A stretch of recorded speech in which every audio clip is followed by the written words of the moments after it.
Hi, Patrick with Deere Country Farm and Lawn here. Today I'm going to talk about the difference between two of the most popular compact tractors John Deere markets, the John Deere 1025R and the John Deere 2025R. To start off, we're going to talk about the similarities between them.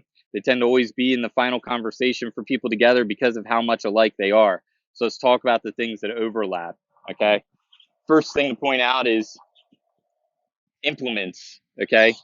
You're using the same loader and backhoe on both of these. You have a 120R here and a 260B backhoe here on your 1025R, 260B backhoe here, 120R loader here on your 2025R.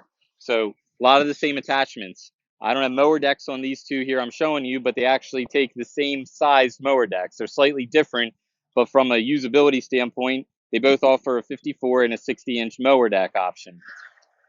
Engine and horsepower is another thing to point out. This is one of the things that really catches people up. Why are there so many tractors that use the same horsepower? There's a lot of reasons for that that can be reviewed in other videos, but for the sake of conversation on these two tractors and comparing them, you have 25 horsepower here. Remember, the last three numbers in John Deere's model numbers here are going to be your horsepower, okay?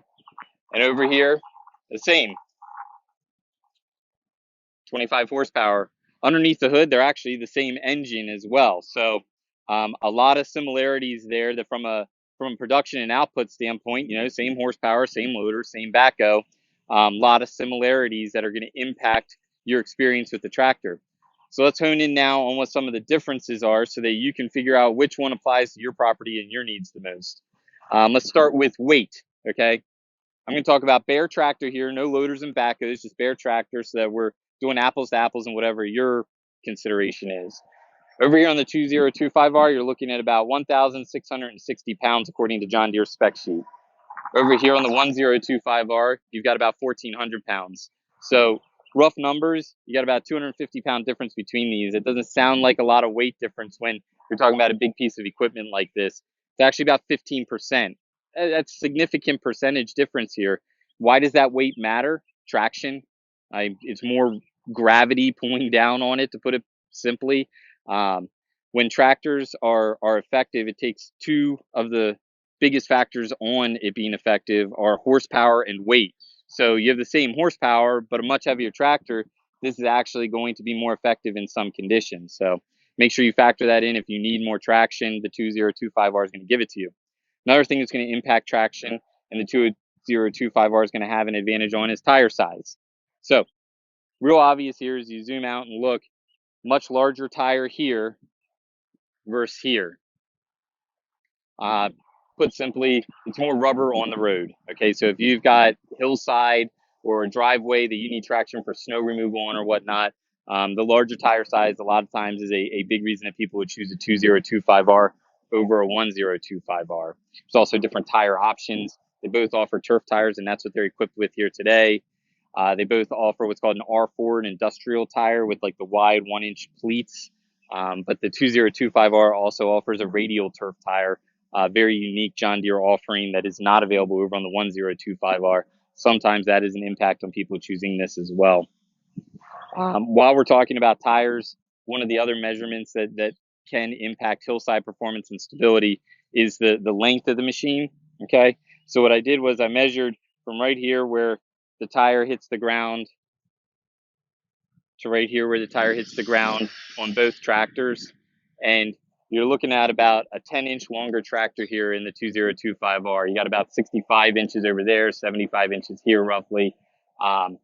Again, 10 inches is big when you're only talking about 65 to 75 inches of overall length here, and that does impact your stability. So if stability is a concern and these two tractors are what you're looking at for your property, then this is going to be a more stable tractor. Another really big point, this is probably the one that I look at the most and really try to impress upon people for their consideration, is clearance. Okay, a lot of people when they look at these tractors, they think they can see that it's higher, but they consider this to be the low point of the tractor. This is what they can see, just like in the video right now. That's what you kind of see is clearance, but actually what needs to be considered when you're going through the woods or digging in the dirt is your lowest point of your tractor is actually below the axle. Remember, the axle is going through the transmission, and the transmission is actually a little bit lower, and that's your low point on the tractor, okay? So over here on the 2025R, your low point is about 10 inches on the tractor, okay? Over on the 1025R, your low point is about 7 inches, okay? That's the tractor.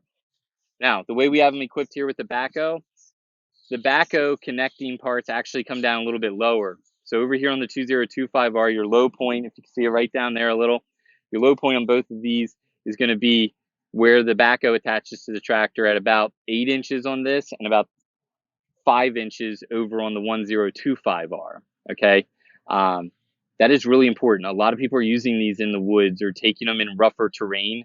Knowing where your low point is can really save you on a service bill. Unfortunately, people forget about it or think they can straddle that tree stump, and you can on the front of the tractor, so you think you're clear. But then if that tree stump or that thing that's sticking up out of the ground hits that transaxle, it's a very expensive, important part of the tractor to hit or ding or break. So you need to be very cognizant of that. And the 2025R offering an extra 3 inches of clearance is huge. The last thing that everybody always wants to know, and is an important part for some people, the most important part of their consideration, is price difference. Different sales are always running, and different dealers sell at different price points. So in round numbers, these tractors, depending on what's going on, are about $2,000 to $2,500 price difference. Okay, obviously the 1025R is the less expensive of the two, but again, $2,000 to $2,500 price gap between the two for you to consider whether those differences I just pointed out are worthwhile when you're using it. So if you have any other questions, give us a call at Deere Country Farm and Lawn and ask for lawn and garden sales. Thanks.